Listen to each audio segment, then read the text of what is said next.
അത്ഭുതങ്ങളെ കാണിക്കുന്നവരുടെ പിറകെ പോകണ്ട. അതേ രോഗത്തിന് പെട്ടെന്ന് ശിഫ കിട്ടി, അത്ഭുതം കണ്ടിട്ട് അയാള് വലിയാണെന്ന് തീരുമാനിക്കണ്ട.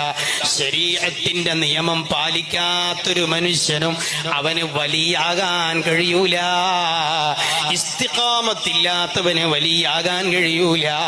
ത്വരീഖത്തിന്റെ ആളാണ്.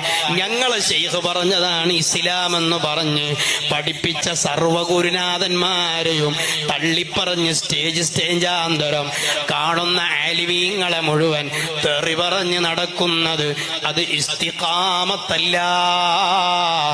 അൽ ഇസ്തിഖാമത്തു, ആ ഇസ്തിഖാമത്ത് എന്ന് പറഞ്ഞാൽ അല്ലാഹു തആല എന്താണോ കൽപ്പിച്ചത് അത് ജീവിതത്തിൽ പകർത്തലാണ്. ഗീബത്ത് പറയൽ അല്ലാഹ് കൽപ്പിച്ചതല്ല, ആലിമീങ്ങളെ തെറി പറയൽ അല്ലാഹ് കൽപ്പിച്ചതല്ല.